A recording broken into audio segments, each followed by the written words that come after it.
जिनका सीधा वास्ता है आपसे। खबरें जो जुड़ती है आपके अपनों से। आपके क्षेत्र की हर छोटी बड़ी खबरें देखिए उत्तर प्रदेश न्यूज आपकी आवाज पहुंचाते हैं जिम्मेदारों तक। उत्तर प्रदेश नगर निकाय चुनाव की तारीखों का ऐलान हो गया है। यूपी में 2 चरणों में नगर निकाय के चुनाव होंगे। पहले चरण की वोटिंग 4 मई और दूसरे चरण की यूपी नगर निकाय के 14,684 पदों पर चुनाव होगा। प्रदेश के 17 महापौर और 1,420 पार्षद के चुनाव ईवीएम से होंगे।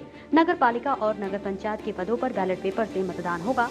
इसके अलावा चुनाव आयोग ने संवेदनशील जगहों पर अतिरिक्त पुलिस लगाने के निर्देश दिए हैं। नगर पालिका परिषद के 199 अध्यक्ष और 5,327 सदस्यों का बैलेट पेपर से वोट डाले जाएंगे। इसके अलावा चुनाव आयोग ने संवेदनशील जगहों पर अतिरिक्त पुलिस लगाने के निर्देश दिए। इसके अलावा 544 नगर पंचायत अध्यक्ष, 7,178 सदस्यों का चुनाव भी मतपत्रों से होगा। तारीखों के ऐलान के साथ ही उत्तर प्रदेश में सियासी पारा एक बढ़ने लगा है। इसी से हम बात करेंगे संभल जिले की संभल नगर पालिका की सीट, जो उत्तर प्रदेश की सबसे हॉट सीटों में से एक है। संभल की बात करें तो लोकसभा और विधानसभा चुनाव में समाजवादी पार्टी का मजबूत किला है और सपा सांसद डॉक्टर और सपा विधायक इकबाल महमूद का सबसे प्रभावी किला माना जाता है। लेकिन दोनों नेताओं के बीच चली आ रही जंग किसी से छिपी नहीं है और निकाय चुनाव में पार्टी से हटकर चुनाव लड़ना भी किसी से छिपा नहीं है। इस बार संभल नगर पालिका प्रत्याशी घोषित होने से पहले ही अलग अलग कयास लगाए जा रहे हैं। संभल में कयास लगाए जा रहे हैं कि इस बार संभल नगर पालिका में सपा सांसद और विधायक के प्रत्याशी के साथ साथ एमएम प्रत्याशी और बीजेपी प्रत्याशी के बीच मुख्य मुकाबला देखने को मिला सकता है। 2017 के चुनाव की बात करें तो सपा सांसद और विधायक ने पार्टी से हटकर चुनाव लड़ा था और दोनों के प्रत्याशियों ने एक दूसरे को कड़ी टक्कर दी थी। सपा सांसद की ओर से यासिन संभाली की पत्नी ने चुनाव लड़ा था, जिसे सपा विधायक के प्रत्याशी आरिफा शकील से कड़ी चुनौती का हार कर सामना करना पड़ा था और वही एमएम प्रत्याशी ने 2017 के चुनाव में कोकाने वाला प्रदर्शन कर सभी को हैरान कर दिया था। तो वही बीजेपी अपने वोट बैंक के मुताबिक संतोष करना पड़ा था। इस बार चारों खेमों से जीत की मजबूती दावेदारी दिखाई दे रही है। अब संभल नगर पालिका के चुनाव के समझने की कोशिश करते हैं।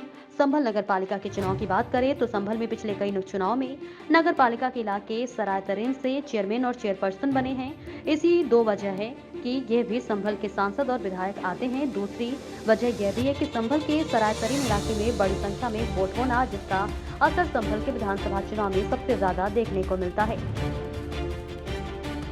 यासिन संभाली का जो पिछली बार सपा सांसद के समर्थन से बेहद मजबूत चुनाव लड़े थे, इसके बावजूद भी उनका हार का सामना करना पड़ा, जो इस बार भी प्रत्याशी के तौर पर फिर से मैदान में दिखाई दे रहे हैं। सपा विधायक ने भी पिछले कई चुनाव में सरतरीन इलाके से प्रत्याशी उतारे हैं, जिसका फायदा उनको विधानसभा चुनाव में हमेशा देखने को मिलता रहा है। इस बार भी सपा विधायक के खेमे से कई प्रत्याशी हैं, जिसमें हाजी अनीस, साजिद अली खान, शान इकबाल, हाफिज, यामीन, कामिल अधिवक्ता आदि नाम शामिल हैं।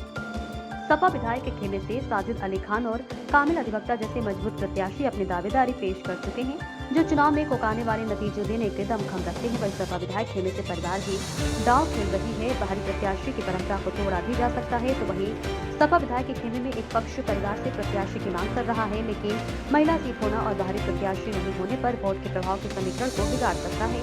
ऐसे में परिवार से प्रत्याशी होना या न होना विपक्षी प्रत्याशी खेमे और इलाकों में मायने रखता है। इसके बाद दोनों खेमों से अलग अलग ओवैसी की पार्टी की एमएम भी बड़ी मजबूती से संभल नगर पालिका में इस बार दिखाई दे रही है।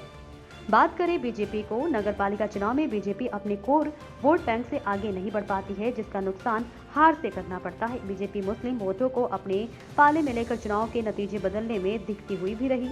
वही मुस्लिम सीट होने की वजह से बीजेपी यहां मुस्लिम पार्षद को उतारकर इस चुनाव को जीतने का काम कर सकती है। वही निकाय चुनाव में बीजेपी के लिए खेमेबाजी भी एक बड़ी चुनौती रही है। अब देखना होगा कि बीजेपी किस प्रत्याशी पर अपना दांव खेल सकती है।